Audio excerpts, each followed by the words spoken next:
नमस्कार विद्यार्थी मित्रांनो, गेल्या काही दिवसापासून तुम्ही न्यूजपेपर, न्यूज चॅनलवर, इंटरनेटवर एक बातमी वारंवार ऐकत असाल.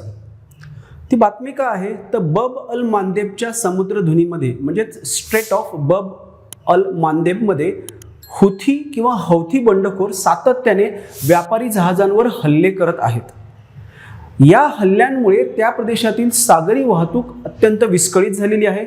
या सागरी वाहतुकीला खूप मोठा धोका निर्माण झालेला आहे. सो ही सगळी जी गोष्ट आहे, ही सगळी जी घटना आहे ते नक्की काय आहे ते आजच्या लेक्चरमध्ये आपल्याला पाहायचं आहे. विद्यार्थी मित्रांनो, काही वेगवेगळे आस्पेक्ट लक्षात घ्या. आपण पर्स्पेक्टिव्ह मिशन 2025च्या अंतर्गत 2025 सालच्या डिस्क्रिप्टिव्ह परीक्षेसाठी हे सगळे प्रयत्न करत आहोत. ज्यावेळेस आपण एखाद्या लेखी परीक्षेला सामोरं जातोय त्यावेळेस आपल्याला काही मूलभूत संकल्पना क्लिअर असणं गरजेचं आहे. या मूलभूत संकल्पना क्लिअर करण्याच्या दृष्टिकोनातूनच हे आजचं लेक्चर आहे. हे लेक्चर सुरू करण्याआधीच मी या पर्टिक्युलर घटनेचे वेगवेगळे आस्पेक्ट, वेगवेगळे कंगोरे, वेगवेगळे पैलू, बाजू मी तुमच्यासमोर मांडण्याचा प्रयत्न करतोय. पहिली बाजू तर काय आहे, भौगोलिक बाजू, की हे बब अल मांदेब काय आहे, ते हौथी बंडखोर कुठल्या देशातले आहे, त्या भौगोलिक प्रदेशाची जी काही मांडणी, जी काही रचना आहे ती आपल्याला माहिती असली पाहिजे.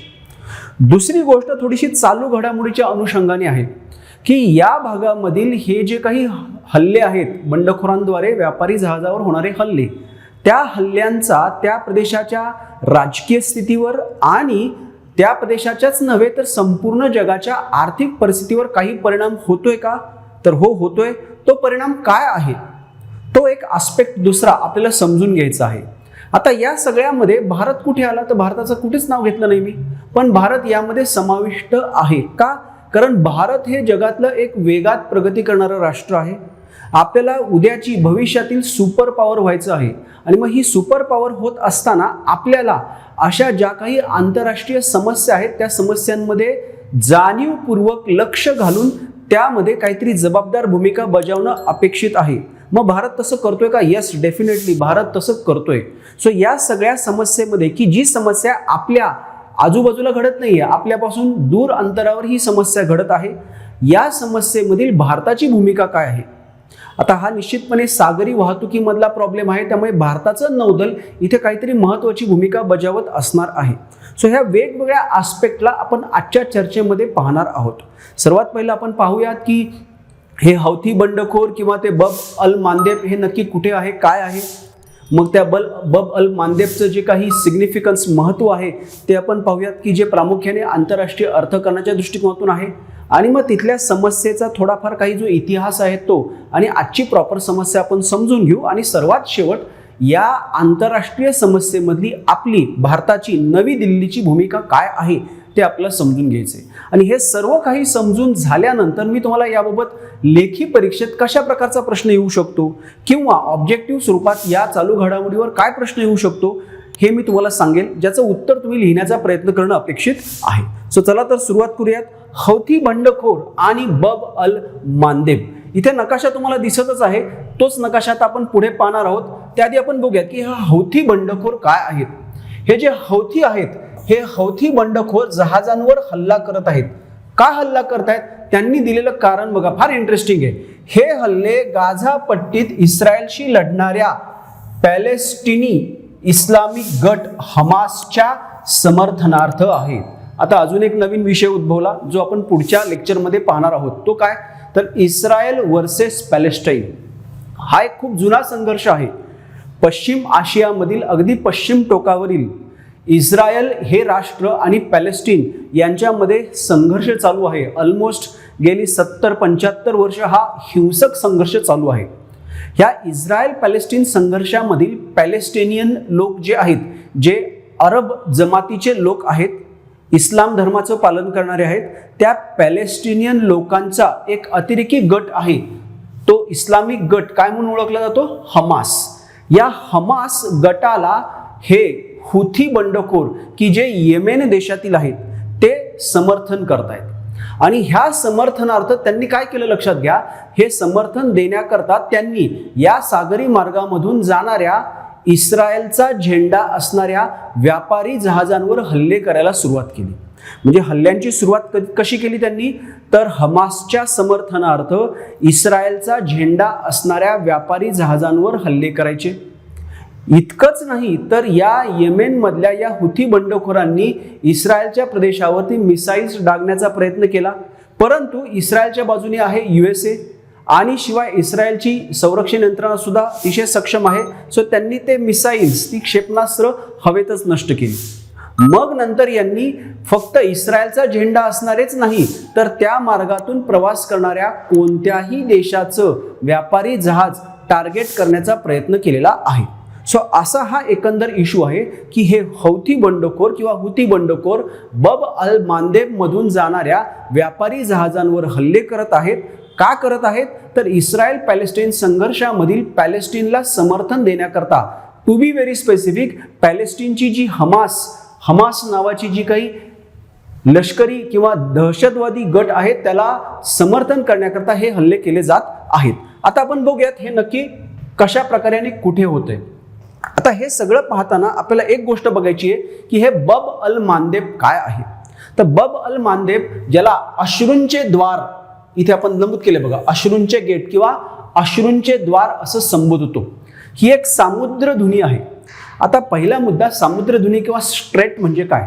आपण वेगवेगळे शब्द ऐकतो बघा, महासागर, सागर, उपसागर, आखात, सामुद्रधुनी. महासागर हा महाकाय समुद्र असतो, तो आकाराने लहान झाला सागर, तो आणखी लहान झाला उपसागर. तुम्ही नीट बघा, हिंदी महासागर, महाकाय मोठा आहे, अरबी समुद्र थोडा लहान आहे, बंगालचा उपसागर आणखी लहान आहे, आखात हे आणखी लहान होतं, आणि सामुद्रधुनी हा सागराचा एक अरुंद मार्ग असतो. दोन मोठ्या जलभागाला, दोन मोठ्या सागरांना जोडणारा एक अरुंद सागरी मार्ग म्हणजे सामुद्रधुनी. ही जी सामुद्रधुनी आहे बब अल मांदेब, ही सामुद्रधुनी तांबडा समुद्र आणि हिंदी महासागर यांना जोडणारा अरुंद सागरी मार्ग आहे. आपण नकाशावर ते बघणार आहोत. ह्या प्रदेशातील धोकादायक, नैसर्गिक कारणामुळे धोकादायक असणाऱ्या सागरी वाहतुकीत अनेकांचे बळी गेले आणि त्यामुळे त्या प्रदेशाला काय म्हटलं गेलं, अश्रूचे गेट. बघा इथे आपण नमूद केलंय, ज्याला त्याच्या धोकादायक सागरी वाहतुकीच्या परिस्थितीमुळे हे नाव देण्यात आलेलं आहे. आणि हे जोडतंय कशाला, तर हे जोडणार आहे लाल समुद्राचं दक्षिण टोक, तांबड्या समुद्राचं दक्षिण टोक, की ज्याच्या एका बाजूला आहे अरेबियन द्वीपकल्पावरील येमेन देश आणि दुसऱ्या बाजूला आहे आफ्रिकेच्या किनारपट्टीवरील दोन देश, डिजिबुटी आणि इरिट्रिया. म्हणजे हा जो अरुंद सागरी मार्ग आहे त्याच्या एका बाजूला पश्चिम आशियामधला येमेन देश, की ज्या देशामध्ये ते हुथी बंडखोर आहेत, आणि दुसऱ्या किनाऱ्यावर आहे आफ्रिका. आफ्रिकेतले कोणते देश, ते दोन देश आहेत, डिजिबुटी आणि इरिट्रिया. क्लिअर. पुढे जाऊयात आपण आता. बघा आता इथे नकाशाच्या साहाय्याने व्यवस्थित समजून घ्या. हा भाग जो आहे हा आहे आफ्रिका खंड,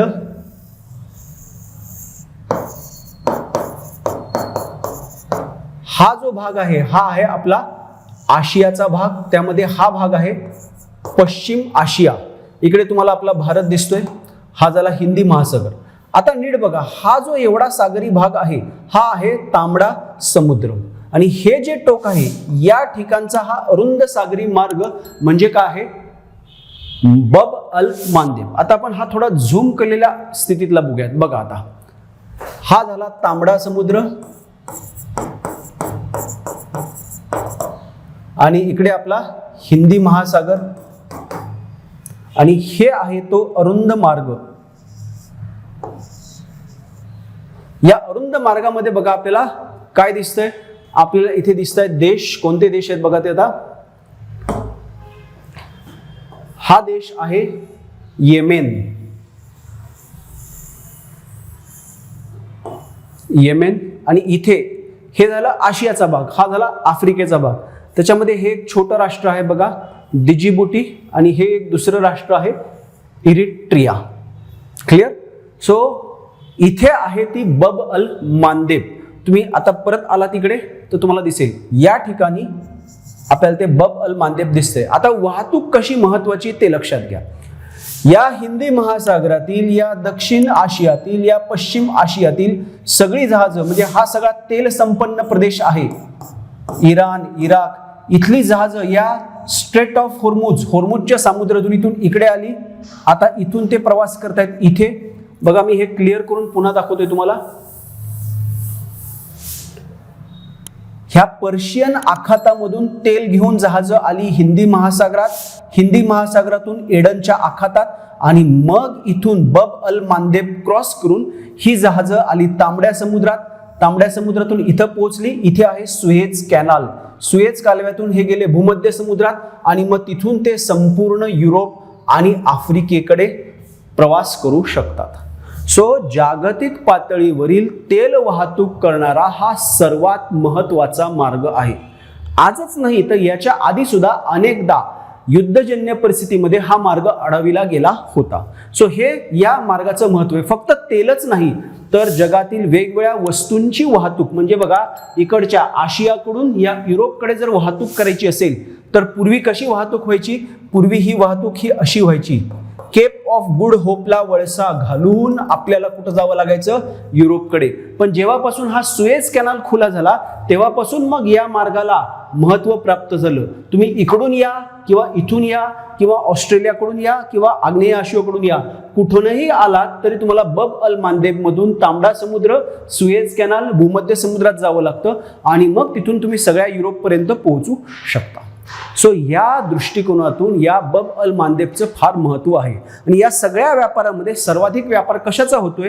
तर तो आहे जीवाश्म इंधनांचा, विशेषतः पेट्रोलियम प्रोडक्ट्स आणि गॅस, की जे या पश्चिम आशियामध्ये आपल्याला मोठ्या प्रमाणात आढळून येतात.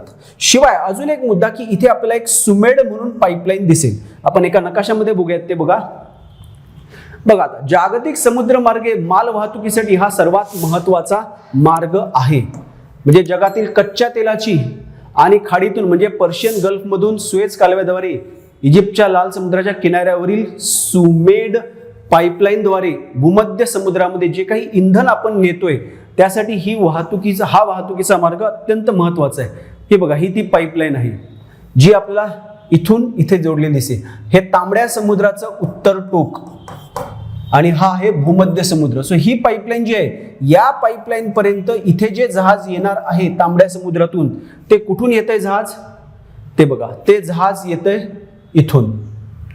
ती पाईपलाईन आपल्याला साधारणतः इथून इकडे गेलेली दिसते. सो हे जहाज इथून येणार या पाईपलाईन पर्यंत. सो या सगळ्या दृष्टिकोनातून हे भाग आपल्यासाठी अत्यंत महत्वाचा आहे. आता आपण थोडासा इतिहास बघू की या मार्गामध्ये बब अल मांदेब या मार्गाची अडवणूक कशा प्रकारे यापूर्वी केली गेली होती ते लक्षात घ्या.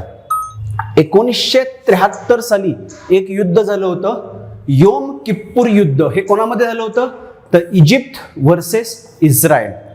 या युद्धामध्ये इजिप्तच्या नौदलाने या इस्रायलची अशीच नाकाबंदी केली होती. बब अल मांदेब हे काय आहे? तर हा एक अत्यंत अरुंद सागरी मार्ग आहे आणि हा सागरी मार्ग जेमतेम किती रुंदीचा आहे? 29 किलोमीटर किंवा 18 मैल. आणि हा सागरी मार्ग सुद्धा त्याच्यामध्ये एक बेट आहे, पेरिम बेट. हे शब्द लक्षात ठेवा, पेरिम बेट. या शब्दावरती येणाऱ्या परीक्षेमध्ये प्रश्न येऊ शकतो. आयोग साधा सोपा प्रश्न टाकेल, पेरिम बेट हे पुढील पैकी कोणत्या सागरी प्रदेशात आहे?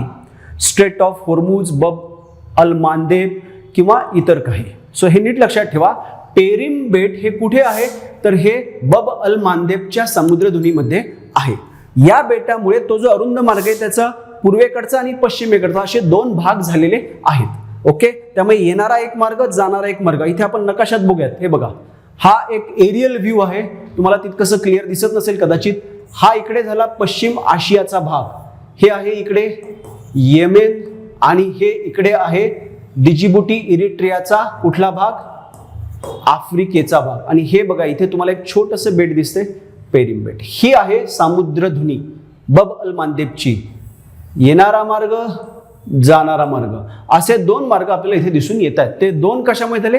पेरिम या बेटामुळे झालेले आहेत. आता आणखी काही प्रॉब्लेम्स बघा. थोडा इतिहासाचा ज्यावेळेस आपण मागोवा घेतो त्यावेळेस आपल्याला काय दिसतं? मगाशी आपण योम किप्पूर युद्धाची केस बघितली होती. 1973 साली इजिप्तने इस्रायलची नाकाबंदी केली. तसंच युनायटेड स्टेट्स म्हणजे युनायटेड स्टेट्स म्हणजे अमेरिका युएसएने समुद्रातील वाणिज्य सुरक्षितता म्हणजे व्यापाराची सुरक्षितता करण्यासाठी अनेक देशांचं मिळून एक ऑपरेशन केलं होतं, ज्यामध्ये आपल्याला कोणकोणते देश आढळत आहेत? United kingdom, Bahrain, Canada, France, Italy, Netherlands, Norway, Seychelles आणि स्पेन हे सगळे देश मिळून एक संयुक्त ऑपरेशन राबवलं होतं, ऑपरेशन समृद्धी संरक्षक. या राष्ट्रांच्या मदतीने या बब अल मांदेबच्या सागरी मार्गातून होणाऱ्या वाहतुकीला सुरक्षितता पुरवणे, तो मार्ग विना अडथळा सुरू ठेवणे याकरता हे ऑपरेशन राबविलं गेलं होतं. त्यानंतर बघा, हॉर्न ऑफ आफ्रिकातील चाचेगिरी म्हणजे जे काही समुद्रातील लुटारू असतात त्या लुटारूंना कंट्रोल करण्यासाठी तसाच अजून एक प्रयत्न केला गेला होता. त्यासाठी नौदलाचा वापर केला गेला होता आणि हा भाग झालेला आहे 2005 ते 2011 या काळात. कोणाचा? सोमालिया मधल्या चाचेगिरीचा. म्हणजे लक्षात घ्या, आपण थोडं नकाशात जाऊयात मागे.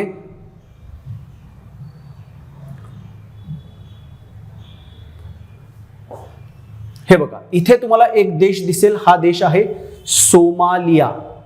म्हणजे बब अल मांदेब सुरू व्हायच्या जस्ट आधी ह्या सोमालिया देशातील लोक मोठ्या प्रमाणात त्या भागामध्ये हल्ले करत होते आणि जहाजांवर लुटमार करत होते. ही गोष्ट प्रकर्षाने उद्भवत होती 2005 ते 2011 या कालखंडामध्ये. सो त्या कालखंडामध्ये आपण या सगळ्या परिस्थितीला कंट्रोल करण्यासाठी असाच आंतरराष्ट्रीय पातळीवर प्रयत्न केला होता. म्हणजे थोडक्यात मला काय सांगायचं लक्षात घ्या की बब अल मांदेब हे आजचं टार्गेट नाहीये. गेल्या अनेक वर्षांपासून रादर गेल्या 20व्या शतकामध्ये अनेक वेळा राष्ट्रांनी त्या बब अल मांदेबचा उपयोग आंतरराष्ट्रीय पातळीवरती दबाव आणण्यासाठी केलेला आहे. तोच प्रयत्न आज करत आहेत येमेनमधील हुथी बंडखोर. तसंच अजून एक बघा, 2008 मध्ये युरोपियन युनियनने माल वाहतूक जहाजांवरील ह्या सोमालियाचे जे काही हल्लेखोर आहेत त्यांना नियंत्रित करण्यासाठी ऑपरेशन अटलांटा सुरू केलं होतं. हे कोणी सुरू केलं होतं? युरोपियन युनियनने 2008 मध्ये. मगाशीच मी तुम्हाला म्हणालो की 2005 ते 2011 या दरम्यान मोठ्या प्रमाणात सोमालियन पायरेट्स, समुद्री चाचे सोमालिया देशातील, त्यांनी त्या मार्गातील वाहतुकीला त्रस्त केलं होतं आणि त्याकरता युरोपियन युनियनने सुरू केलं ऑपरेशन अटलांटा. तसंच NATO, north Atlantic treaty organisation या संघटनेने सुरू केलं ऑपरेशन ओशन शिल्ड. त्यानंतर संयुक्त टास्क फोर्स 151 म्हणून अजून एक बहुराष्ट्रीय नौदल देखील इथे कार्यरत झालं होतं. सो असे अनेक प्रयत्न या वाहतूक मार्गाला सुस्थितीत ठेवण्याकरता केले गेलेले आहेत. आता थोडंसं या हुथींकडे जाऊयात आपण. हे हुथी काय आहेत, हे का असं करतायत ते लक्षात घ्या. पहिली गोष्ट, हे नाव, हा शब्द आला कुठून? बघा, आता येमेन हा देश मगाशी आपण नकाशात पाहिलेला आहे. त्याचे अन्सार अल्लाह, ज्यांना हुथी म्हणून ओळखलं जातं, त्यांचे दिवंगत नेते बद्र अल दीन अल हुथी आणि हुसेन अल हुथी यांच्या नावावरून त्या संघटनेला, यांच्या समर्थकांच्या संघटनेला हुथी असं किंवा हौथी असं नाव दिलं गेलेलं आहे. हे जे लोक आहेत ते काय करतायत? पॅलेस्टीन सोबत एकजुटीने इस्रायल विरुद्ध युद्ध लढण्याचा प्रयत्न करतायत. मुळात कसं आहे, इस्रायल हा ज्यू धर्मीय देश आहे आणि पॅलेस्टिनियन्स हे मुस्लिम आहेत. त्यामुळे त्या संघर्षाला थोडंसं एक धार्मिक वळण आहे. इस्रायल पॅलेस्टीन संघर्ष हा कुठंतरी ज्यू विरुद्ध मुस्लिम असा संघर्ष आहे. त्यामुळे ते पॅलेस्टिनियन अरब्स जे आहेत, अरब ही जमात आहे की जे इस्लाम धर्माचं पालन करतात. पॅलेस्टाईन हा प्रदेश आहे, त्या प्रदेशात राहणारे अरब मुस्लिम यांना हे मुस्लिम देश पश्चिम आशियामधले सपोर्ट करतात.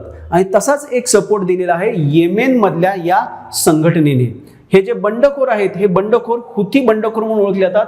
का तर या कारणामुळे त्यांचे जे नेते होते त्यांच्या नावामध्ये आपल्याला तो शब्द आढळतोय, त्यावरून त्यांच्या संघटनेला नाव दिलं गेलेलं आहे हुथी.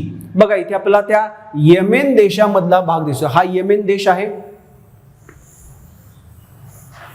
आणि इथे आहे ते आपलं बब अल मांदेब नाव आपण दिलेलं आहे. बघा, इथून हा सागरी मार्ग आहे.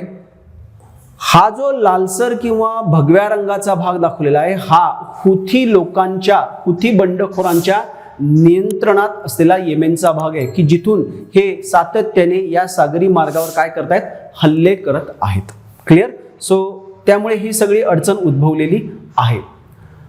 नोव्हेंबरच्या उत्तरार्धामध्ये या हुथी बंडखोरांना पाठिंबा दिलेला आहे पश्चिम आशियामधलाच एक महत्त्वाचा देश. कोणता देश आहे तो? इराण.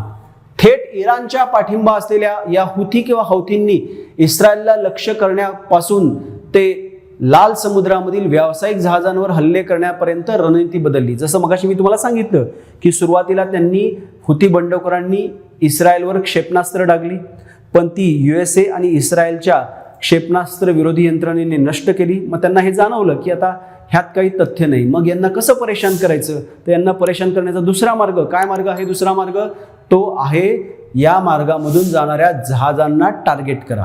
मग ते टार्गेट करताना त्यांनी कोणाला टार्गेट केलं, तर पहिल्यांदा फक्त इस्रायलचा झेंडा असणाऱ्या जहाजांना टार्गेट केलं. पण ते सुद्धा तितकं प्रोडक्टिव्ह ठरत नाही असं लक्षात आल्यावर त्यांनी दिसेल त्या जहाजाला, त्या मार्गातील प्रत्येक जहाजाला टार्गेट करण्याचा प्रयत्न केलेला आहे आणि याच्यामुळे तिथला व्यापार मोठ्या प्रमाणात विस्कळीत झालेला आहे.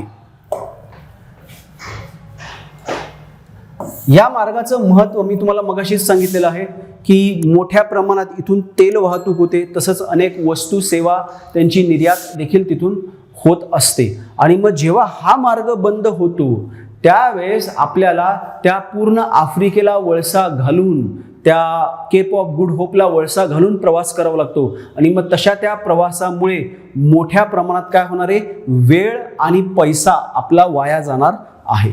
मग अर्थात जर त्या प्रवासाला वेळ जास्त लागला तर काय होणार, वेळ जास्त लागला तर वाहतूक खर्च वाढतो, वस्तूंच्या किमती वाढतात, किमती वाढल्या की महागाई वाढते. आणि ही महागाई फक्त एका देशापुरती मर्यादित न राहता ती संपूर्ण जगाला व्यापणार आहे. म्हणजे थोडक्यात हा एक जबर फटका अर्थव्यवस्थेला बसणार आहे. ही एक बाजू झाली. तशीच दुसरी बाजू, हे बंडखोर सतत अशा कारवाया करत राहिले तर निश्चितपणे पाश्चात्य राष्ट्र, विशेषतः USA प्लस युरोपियन राष्ट्र या येमेनवर हल्ला करण्यास पुढे मागे पाहणार नाहीत. ऑलरेडी येमेनला सपोर्ट आहे इराणचा आणि इतर काही पश्चिम आशियाई राष्ट्रांचा. त्यामुळे या सगळ्या परिस्थितीतून त्या पश्चिम आशियामध्ये पुन्हा एक नवीन युद्ध भडकण्याची शक्यता नाकारता येत नाही. क्लिअर.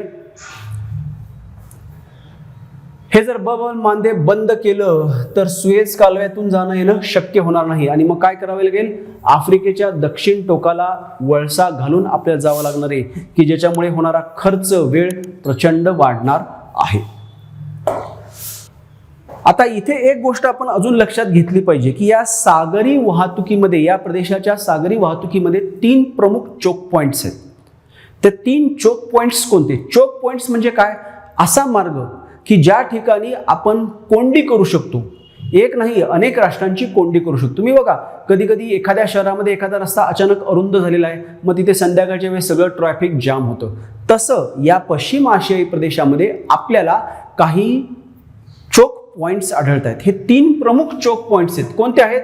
पहिला आहे सुएझचा कालवा, दुसरा आहे होर्मुझची सामुद्रधुनी आणि तिसरं जे आत्ता आपण चर्चेत करतोय ते बब अल मांदेबची सामुद्रधुनी. हे जे 3 चोक पॉइंट्स आहेत, हे 3 चोक पॉइंट्स आपण आता लक्षात घेऊयात झटपट, मग तुम्हाला ते व्यवस्थित समजतील.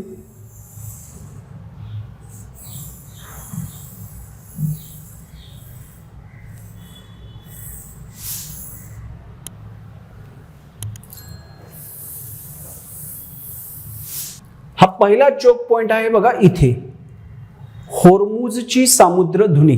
आपण त्याला झूम करू, म्हणजे तुम्हाला ते व्यवस्थित दिसून येईल.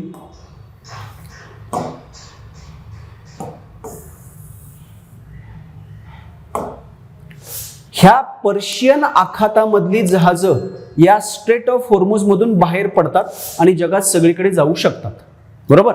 आता इथे इराण, इराक, सौदी अरेबिया आणि इकडचे बाकीचे कतार, बहारीन वगैरे छोटे देश, या सगळ्या देशांमधून होणारी ही तेलाची निर्यात जी आहे ती निर्यात या पर्शियन आखातातून स्ट्रेट ऑफ होर्मुझ मधून हिंदी महासागरात येईल आणि मग जगात सगळीकडे जाईल. या स्ट्रेट ऑफ होर्मुझला कोण अडवू शकतंय? हा इराण. त्यामुळे हा झाला पहिला चोक पॉइंट. त्यानंतर ही जहाजं ज्यावेळेस त्यांना युरोपकडे जायचंय त्यावेळेस ती आली इथे हिंदी महासागरातून, आता आली एडनच्या आखातामध्ये. हा झाला दुसरा चोक पॉइंट. याला कोण अडवतंय? येमेन. ही आजची सद्यस्थिती. सो सेकंड चोक पॉइंट काय आहे? हा येमेनच्या जवळचा बब अल मांदेबची समुद्रधुनी. त्यानंतर बघा ही जहाजं, हा आहे तांबडा समुद्र, त्यातून प्रवास करत इथे आले. इथे आपल्याला आढळतोय सुएझ कालवा की जो आहे तिसरा चोक पॉइंट. या तिसऱ्या चोक पॉइंटला अडवण्याचं काम कोण करतं? बऱ्याचदा इजिप्त करतं. सो थोडक्यात काय, या युरोपकडे किंवा या आशियाकडच्या पश्चिम आशिया, दक्षिण आशिया, आग्नेय आशिया या सगळ्या प्रदेशातून जी काही वाहतूक युरोपकडे जाते त्या वाहतुकीला आणि युरोपकडून तशीच इकडे जाणाऱ्या वाहतुकीला अडविणारे हे 3 चोक पॉइंट्स फार महत्त्वाचे आहेत. ते कायम लक्षात ठेवा आंतरराष्ट्रीय व्यापारासंदर्भात. कोणते कोणते? Straight of Hormuz, straight of बब अल मांदेब आणि सुएझ कॅनाल. सो अशा प्रकारे या भागामधील या व्यापारावर या बंडखोरांच्या कारवायांमुळे खूप मोठ्या प्रमाणात प्रश्नचिन्ह निर्माण झालेलं आहे. आणि मगाशी मी सांगितलं तसं आंतरराष्ट्रीय अर्थव्यवस्थेला जबर धक्का बसणं, प्लस दुसरं काय, जागतिक युद्धाची परिस्थिती उद्भवणं नाकारता येत नाही. आता या सगळ्या पार्श्वभूमीवर आपला रोल काय ते आपण आता पाहणार आहोत. सो आपण बोलूयात आता भारताच्या भूमिकेकडे. बघा, हिंदी महासागर, भूमध्य समुद्र आणि सुएझ कालवा याच्यातील सामरिक दुवा म्हणून बब अल मांदेबची भूमिका नवी दिल्लीसाठी अधिक हिताची आहे. म्हणजे आता जे काही चोक पॉइंट्स मी सांगितले, जे हिंदी महासागर आणि भूमध्य समुद्राला जोडणारे सुएझ कालवा आणि बब अल मांदेब जे आहे तिथे सुस्थिती राहणं, तिथली वाहतूक सुरळीत राहणं हे नवी दिल्लीसाठी अधिक हितावह आहे. का हितावह आहे? नवी दिल्लीसाठी म्हणजे भारतासाठी. का हितावह आहे? कारण भारताचा खूप मोठा व्यापार जो युरोपकडे चालतोय, पश्चिम आशियाकडे चालतोय, आफ्रिकेकडे चालतोय, तो या मार्गाने चालतो. त्यामुळे इथला व्यापारी मार्ग विस्कळीत होता कामा नये. ही वाहतूक विना अडथळा चालू राहिली पाहिजे. ही भारताची पहिली गरज. म्हणजे भारताचा स्वार्थ, आपलं वैयक्तिक आर्थिक महत्व काय, तर आपला व्यापार सुरळीत राहायला पाहिजे. पुढे बघा, आता पुढे बघूयात आपण भारताची भूमिका. हे आपण इथे बघितलेलं आहे मगाशीच. आता या गोष्टीला भारतीय नौदल कशा प्रकारे रिॲक्ट करते तर नीट लक्षात घ्या. भारतीय नौदलाची एक महत्वाची भूमिका आहे. काय? भारतीय नौदल जे स्वतःला काय म्हणतंय? निव्वळ सुरक्षा प्रदाता. म्हणजे आम्ही आंतरराष्ट्रीय सागरामध्ये कोणत्याही गोष्टीची आर्थिक मोबदला किंवा इतर कुठल्याही गोष्टीची अपेक्षा न ठेवता केवळ सुरक्षा प्रदान करतो. म्हणजे येणाऱ्या जाणाऱ्या जहाजांना सुरक्षितता देणे, त्या जहाजांना काही अडचण आली, काही अडथळा उद्भवला तर त्यांना तात्काळ मदत करणे, एखादं जहाज अपघातग्रस्त झालं तर त्या जहाजावरील मनुष्यबळाला मदत करून त्यांचा जीव वाचवणे, या मार्गाला किंवा या प्रकारच्या कार्याला आपण काय शब्द प्रयोग केलेला आहे? निव्वळ सुरक्षा प्रदाता अशी आपली भूमिका आहे. आणि म्हणूनच आपण या प्रदेशात देखील पाऊल टाकलेलं आहे. आपली एक युद्धनौका एडनच्या या आखातामध्ये नेहमी या लुटारूंच्या कारवाया नियंत्रित करण्यासाठी तैनात केलेली असते. आता बघा, 2008 पासून या प्रदेशात 91 भारतीय युद्धनौका तैनात करण्यात आल्या होत्या, ज्या उच्च जोखमीच्या भागात गस्त घालत आहेत. म्हणजे मगाशीचा जो आपण भाग बघितला, एडनचा आखात, बब अल मांदेब आणि मग तांबडा समुद्र, या सगळ्या पट्ट्यामध्ये आपल्या युद्धनौका कायम गस्त घालतात. कारण हा प्रदेश खूप जास्त जोखमीचा आहे. कारण इथे काय होतंय? सतत चाचेगिरी मोठ्या प्रमाणात होते. जसं की 2005 पासून 11 पर्यंत कोण होते? सोमालियन पायरेट्स होते. आता कोण आहेत? हुथी बंडखोर आहेत. चाचेगिरी विरुद्धच्या मोहिमेमध्ये आपण अनेक महत्त्वाचे रोल इथे बजावलेले आहेत. त्यामध्ये बघा, भारतीय युद्धनौका देखील जून 2021 पासून या भागात तैनात केलेल्या आहेत. आणि ऑपरेशन संकल्प या अंतर्गत या प्रदेशातून प्रवास करणाऱ्या भारतीय व्यापारी जहाजांना आपण काय करतोय? संरक्षण देत आहोत. कोणतं ऑपरेशन? ऑपरेशन संकल्प अंतर्गत आपण भारतीय जहाजांना या मार्गातून प्रवास करताना काय करतोय? सुरक्षितता प्रदान करतोय. या कालावधीमध्ये आपण काय केलंय? 27 भारतीय युद्धनौकांनी 305 लाख टन माल वाहतूक करणाऱ्या 381 भारतीय ध्वजांकित व्यापारी जहाजांना एस्कॉर्ट केलं आहे. अर्थ नीट लक्षात घ्या. भारतीय ध्वजांकित व्यापारी जहाज म्हणजे भारताचा झेंडा असणारी व्यापारी जहाज. किती जहाज? 381. या जहाजांद्वारे किती माल वाहून नेला गेला होता? 305 लाख टन माल वाहून नेला गेला होता. या जहाजांना आपल्या 27 युद्ध नौकांनी एस्कॉर्ट केलं, म्हणजे या टोकापासून त्या टोकापर्यंत त्यांच्या सोबत जाऊन त्यांना सुरक्षित रीतीने तो प्रवास करायला मदत केलेली आहे. ही फार महत्त्वाची भूमिका आहे. तसंच पुढे जाऊयात आपण आता.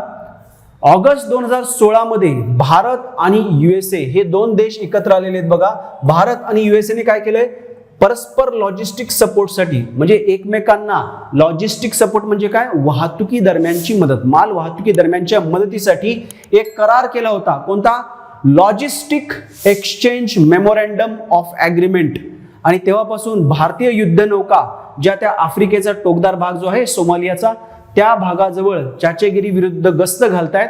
त्या भारतीय युद्ध नौकांना गस्ती दरम्यान USA टँकरमधून काय करता येतंय? इंधन घेता येते. हा एक महत्वाचा मुद्दा की तुम्ही भारतापासून हजारो किलोमीटर दूर अंतरावर गस्त घालताय, तुम्हाला इंधन लागणार. मग तुम्हाला इंधन देणार कोण तिथे? तर ते इंधन मिळवण्यासाठी आपल्याला कोण मदत करतंय? USA मदत करत आहे. सो थोडक्यात काय, आपण या सगळ्या प्रदेशामध्ये आपलं अस्तित्व ठळकपणे निर्माण केलेलं आहे. आणि हे अस्तित्व काय दर्शवतंय? तर आपण एक जबाबदार राष्ट्राची भूमिका त्या प्रदेशात बजावत आहोत. आता या प्रदेशातील सुरक्षिततेचं नेतृत्व करायचं कोणी, हा जो एक प्रश्न आहे, त्यामध्ये नेहमीच काय केलेलं आहे? USA किंवा युरोपियन राष्ट्रांनी भाग घेतलाय. मग आपण का घेऊ नये? या दृष्टिकोनातून भारताने या प्रदेशात आपलं अस्तित्व निर्माण करायला सुरुवात केलेली आहे. तेच इथे आपण दिलंय बघा. सामूहिक सुरक्षिततेचे नेतृत्व कोणी करायचे हा प्रश्न आहे. कारण या क्षेत्राची सीमा मुख्यत्वे कमकुवत देशांच्या सीमेवर आहे की ज्यांची अंतर्गत सुरक्षितता फार डळमळीत झालेली आहे. म्हणजे आता जे आपण त्या तांबडा समुद्र, बब अल मांदेब, एडनचा आखात याच्या किनारपट्टीवरील देशांचा विचार केला तर हे देश अतिशय कमकुवत आहेत. या देशांद्वारे, या देशांच्या सरकारद्वारे, की जे सरकार बऱ्याचदा अस्थिर असतं, त्या सरकारद्वारे जो काही पैसा खर्च होतो तो प्रामुख्याने कशावर होतो? त्यांच्या अंतर्गत सुरक्षिततेवर होतो. मग हे देश त्यांच्या सभोवतालच्या आंतरराष्ट्रीय सागरी मार्गामध्ये सुरक्षितता प्रदान करण्यास आर्थिकदृष्ट्या सक्षम नाहीत. मग अशा परिस्थितीमध्ये त्या महत्त्वाच्या सागरी मार्गामधील सामूहिक सुरक्षिततेचं नेतृत्व कोणी करायचं? तर ते या किनाऱ्यावरच्या कमकुवत देशांना करता येणं शक्यच नाहीये. मग ती जबाबदारी इतर कोणीतरी उचलली पाहिजे, जी भारताने काय केलेली आहे? समर्थपणे उचललेली आहे. आणि हे सगळं कुठल्या दृष्टिकोनातून महत्वाचं आहे? तर हे महत्वाचं आहे कोणत्या दृष्टिकोनातून? तर एक सुपर पॉवर होण्याच्या दृष्टिकोनातून. बघा आता प्रॉब्लेम त्यात आणखी गंभीर कसा झाला ते लक्षात घ्या. एकतर हे देश आर्थिकदृष्ट्या कमकुवत आहेत, त्यामुळे ते तिथे सामूहिक सुरक्षितता त्या आंतरराष्ट्रीय सागरी मार्गात प्रदान करू शकत नाहीत. शिवाय दुसरा प्रॉब्लेम झालेला आहे कोविड-19 एपिडेमिकमुळे. यामुळे काय झाले? प्रादेशिक लक्ष आणि संसाधनं कमी पडली आणि मग ऑटोमॅटिक काय झाले? सागरी सुरक्षिततेकडे दुर्लक्ष झालं. आणि मग आपल्याला दिसतंय की 2020 पासून या प्रदेशामध्ये ही सागरी लूट जी आहे ती काय व्हायला लागलेली आहे? ती मोठ्या प्रमाणात वाढलेली आहे. परिणामी मग तेव्हापासून इतर राष्ट्रांना इथे भूमिका बजावावी लागत आहे. ही गोष्ट भारतासाठी एक उत्तम संधी आहे. कशी? लक्षात घ्या बघा. नवी दिल्ली जाणून बुजून चाचेगिरी विरोधात भूमिका मांडण्यासाठी नेतृत्व दाखवत आहे. म्हणजे हा प्रदेश असुरक्षित आहे, या प्रदेशाला सुरक्षित करण्याची क्षमता त्या प्रदेशाच्या किनाऱ्यावरील राष्ट्रांमध्ये नाहीये. मग अशा वेळेस एक जागतिक जबाबदारी म्हणून एक उदात्त भूमिका पार पाडण्यासाठी भारत चाचेगिरी विरोधात, चाचेगिरी म्हणजे सागरी लुटीच्या विरोधात आपली भूमिका मांडत आहे. आणि या भूमिकेतूनच आपण आपल्या नौदलाच्या गस्ती नौका तिथे कायमस्वरूपी ठेवलेल्या आहेत. नवी दिल्ली परिस्थितीची गुंतागुंत लक्षात घेता विश्लेषक पुढाकार घेण्यास आणि लाल समुद्रात वर्चस्व किंवा सामूहिक सुरक्षितता प्रस्थापित करण्यासाठी शिफारस करत आहे. दोन गोष्टी इथे लक्षात घ्या. पहिली गोष्ट काय? या भागामध्ये आपण काय करतोय? सुरक्षितता प्रस्थापित करतोय. आणि सर्वात महत्वाचं काय? या तांबड्या समुद्रात आपण आपलं वर्चस्व निर्माण करण्याचा प्रयत्न करतोय. तुम्ही एक गोष्ट लक्षात घ्या, USA सारखं राष्ट्र सुपर पॉवर आहे, ते जगाच्या कुठल्याही कोनाकोपऱ्यात जाऊन आपलं अस्तित्व, आपलं वर्चस्व दाखवू शकतं. का? तर ते सुपर पॉवर आहेत. आपली वाटचाल त्याच दिशेने चालू आहे. आपल्याला सुद्धा जगाच्या प्रत्येक कानाकोपऱ्यात जाऊन आपलं वर्चस्व दाखवता आलं पाहिजे, पण त्याकरता आपण तितके सक्षम असलो पाहिजे. आपण त्या दृष्टीने पावलं उचलत आहोत. आपली अर्थव्यवस्था तशी प्रगत होत आहे आणि या प्रगत अर्थव्यवस्थेच्या सहाय्याने आपण आपली संरक्षण दल प्रगत केलेली आहे. आणि त्याचं हे एक उत्तम उदाहरण आहे की आपल्या नौदलाकडे तेवढ्या मोठ्या संख्येत युद्धनौका आहेत आणि या युद्धनौका आपल्या देशापासून दूरच्या प्रदेशामध्ये जाऊन अशा प्रकारे जागतिक जबाबदारीची भूमिका, जागतिक सुरक्षितता राखण्याची भूमिका पार पाडत आहेत. परिणामी इतर राष्ट्रांची सहानुभूती काय होणार आहे? आपल्या देशाला मिळणार आहे. सो विद्यार्थी मित्रांनो, अशी ही जी समस्या आहे, या समस्येवर आपल्याला काही फॅक्च्युअल प्रश्न येऊ शकतात. ते प्रश्न कोणते लक्षात घ्या. नकाशाच्या स्वरूपात प्रश्न येतील. स्ट्रेट ऑफ हॉर्मुझ किंवा सभोवतालची राष्ट्र कोणती आहेत, कोणते देश या स्ट्रेट ऑफ हॉर्मुझ किंवा स्ट्रेट ऑफ बब अल मांदेब यांच्या भागात आहेत.